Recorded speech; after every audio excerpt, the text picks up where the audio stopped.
Okay guys, good morning. Magdamag na umuulan at nawalan ng kuryente kagabi. Nalaban yung aking solar. Ito, kakagising ko lang. Tingnan ko yung aking setup kung ano nangyari. Ayan. Papunta tayo sa shop ngayon. Kung ano na nangyari sa natin. Kung ano na nangyari sa setup. Ayan. Lumalaban pa rin yung aking solar. Bukas tayo ilaw. Yan, lumalaban pa rin. Bali nawalan kami ng kuryente kagabi.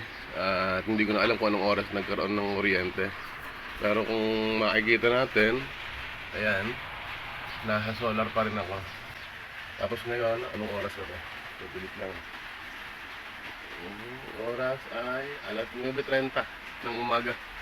Alas 9:30 ng umaga. Kahit yung isang battery 12.8 hanggang ngayon umuulan pa rin. Ayan o, nababa, basang-basa, umuulan, walang araw. Kawawa naman yung aking solar. Siguro pinakamainam na to, tanggalin ko muna yung ko sa solar.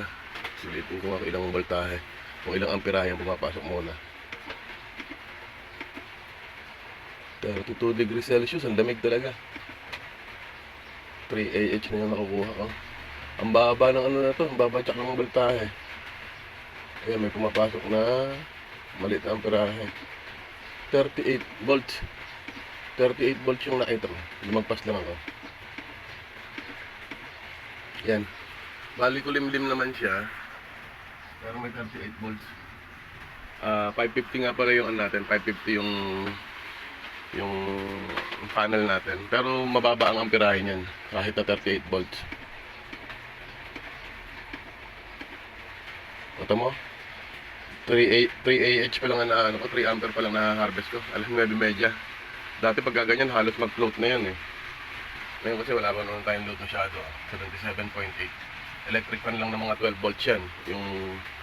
Tsaka patay siguro yung aking compressor ng rep. Kaya ganyan kababa. 76 lang yung 76 watts lang yung gumagana. Pero ngayon mga idol na patayin muna natin tong solar para makapag-charge naman sa maghapon. Baka mamayang gabi mawalan na naman ng kuryente. Dahil pulimlim, baka mawalan ng harvest.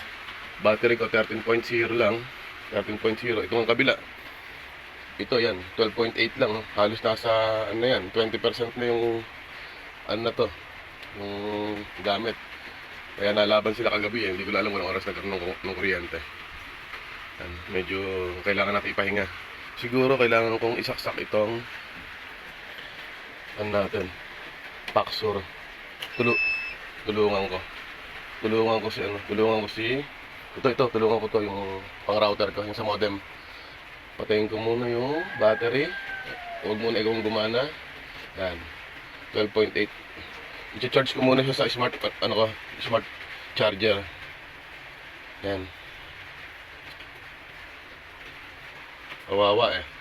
Baka mamaya malaban na naman. Bali ito ngayon naka-DU ako. Naka-solar pa rin ako.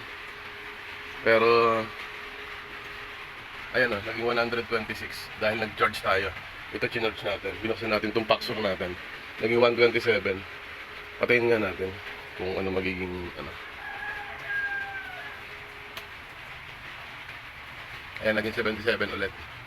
Ang taas pala ng kinukuha na ito. Buksan ulit natin. Ayan, tumaas na. 126 na ulit. Ayan guys, pagka medyo napapansin nyo na parang hirap na yung solar panel natin na magkarga at gagamitin pa natin mamayang gabi, baka mamaya mawalan na naman ng kuryente, wala tayong gagamitin. Sa ngayon siguro babalik muna ako kay Meralco.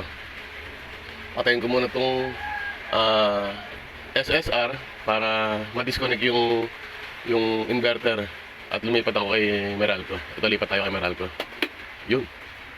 Lumipat tayo kay Meralco. Kay Meralco na tayo ngayon. Bali yung charger natin tinutulungan na natin. Tapos nawala na rin yung reading kasi hindi ko naman nire-read yan pagka dito sa Meralco dumadaan. Ang nire-read ko lang dito sa wattmeter ko yung solar. Kaya, yun lang ang kinukuha kong ano. Yan ngayon, ito yung backup ko na battery. Ito, backup battery yan. Full charge yan. Kung sakali bumigay ito, itong 240 AH ko, ito. Halimbawa, kapusin, meron pa akong 72 AH na backup. Yan yan, 72 AH na backup. 12 volts lang din yan, 12 volts. Yan. Ito naman, mga ilaw-ilaw lang yan. Wala yan. Ito man. Ito, mga maliliit na setup yan. 18650. Ito, yung pang-emergency light ko. Pang-backup lang din yan. 18650 yung 18650 yung nasa loob na to. Yun. Okay. Backup lang din yan. Pagka sa ngayon, hindi ko muna siya kinukuha kay panel. Ala naman halos pumapasok dahil kulimlim at saka maulan. Talagang sobrang ulan. Magdamag na yung ulan. Kaya ngayon na kay Meralco tayo. Ito ang kagandahan na meron kang backup kagaya kagabi. Ang normal ko si solar. Naka-normal ako kay solar. Ngayon, nawalan ng kuryente. Una, hindi namin alam na nawalan ng kuryente kasi nandito nga ako kay solar dahil backup ko lang naman si Meralco. May mga nakita lang ako sa chat sa post na walang kuryente kaya ako nalaman. Kami lang pala ang may ilaw nung gabi na yan.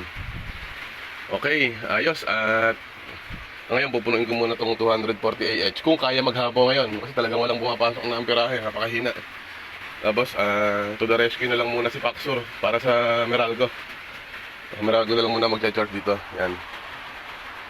Para mamayang gabi kung sakali at hindi magkaroon ng problema, babalik ko kay solar pag wag ka may kuryente pa rin sa Meralco. Pero pag nawalan ng kuryente, parang ganun din si solar na bahala. At least puno yung natin, puno yung battery. Okay guys, magkakape muna tayo. Nauna pang bisitahin yung solar bago magkape. Ganun talaga siguro pagkagising natin, tayong mga DIYers, mas inuuna pa natin tingnan yung setup bago kung sino pa man. Okay guys, magandang umaga at happy maulan na araw.